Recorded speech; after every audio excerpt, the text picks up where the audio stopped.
والدین کے رویوں میں اولاد کے لیے جو نرمی ہوتی ہے، اس نرمی کی وجہ سے عمومی طور پہ جو لاڈ ہوتا ہے، پیار ہوتا ہے، وہ پھر انسان کی طبیعت کا حصہ بن جاتا ہے، اور اولاد جب بڑی بھی ہو جاتی ہے تو وہ والدین کو اسی طرح سے ٹریٹ کرتی ہے، جبکہ اس کو یہ سمجھنا چاہیے کہ اللہ رسول کے بعد اگر سب سے فائق حق کسی کے ہیں تو وہ والدین کے، اور ان کی ناراضگی اللہ کی ناراضگی ہے، اور ان کی رضا اللہ کی رضا ہے۔ ان کو خوش کر دینا اللہ کو راضی کر دینے کے مترادف ہے، اور ان کو ناراض کرنا اللہ کو ناراض کرنے کے مترادف ہے۔ اور یہ بات ذہن میں رکھیے گا کہ اگر والدین راضی نہیں ہیں تو رب بھی راضی نہیں ہے۔ اللہ کی رضا نصیب ہی نہیں ہو سکتی، آپ کے عمل، آپ کی محنتیں، آپ کے سجدے اور آپ کی عبادتیں، ریاستیں، چلہ کشیاں، یہ کچھ کام نہیں آتی اگر والدین راضی نہ ہوں۔ تو والدین کو راضی رکھنے کی ہمارے دین نے ہمیں تلقین فرمائی کی۔ اور یہ بھی آپ کو میں بتاؤں کہ کچھ اعمال ایسے ہیں کہ جن کی جزا اور سزا آخرت میں دیکھنا ہوگی، لیکن کچھ اعمال ایسے ہیں جن کی جزا اور سزا دنیا میں بھی بندہ دیکھ کے جاتا ہے۔ ان میں سے ایک عمل والدین کی فرما برداری ہے۔ جو والدین کا فرما بردار ہو، آپ اس کی پگڑی کا کلس کبھی نیچا ہوتے نہیں دیکھیں گے۔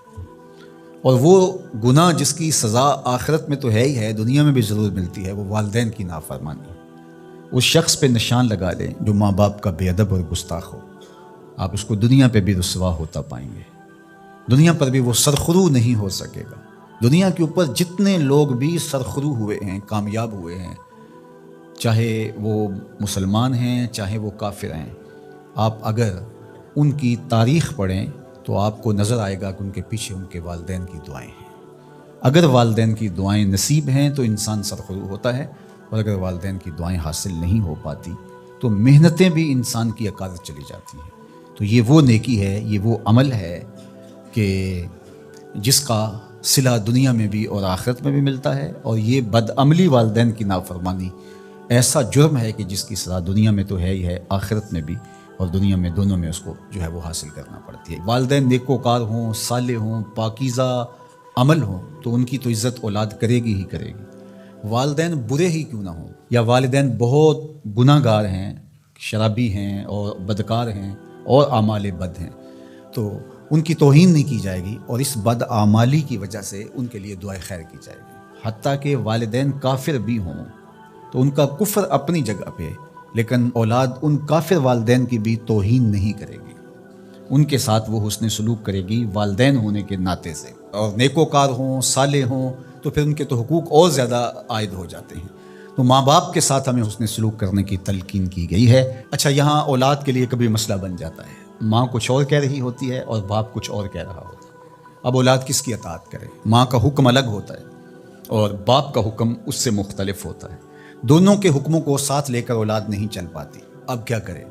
تو علماء نے لکھا کہ پہلے تو ماں باپ کو ہی چاہیے کہ اولاد کو مشقت میں نہ ڈالے، کہ ایسا حکم دے کہ اولاد پھنس جائے کہ ماں کی بات مانو یا باپ کی بات مانو۔ ایک کی اطاعت سے دوسرے کی نافرمانی لازم آتی ہو تو بڑا مشکل مرحلہ ہو جاتا ہے۔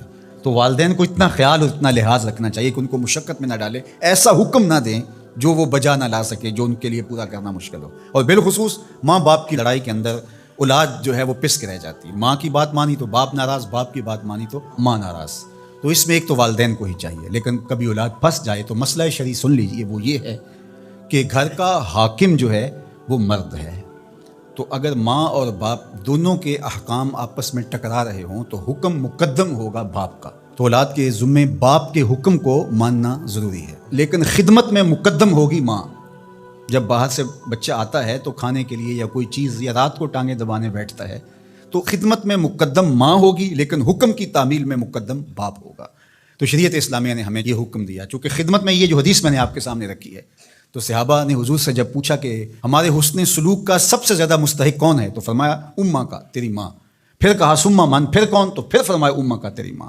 پھر تیسری مرتبہ پوچھا تو فرمایا تیری ماں، اور چوتھی مرتبہ فرمایا ابا کا، تیرا باپ۔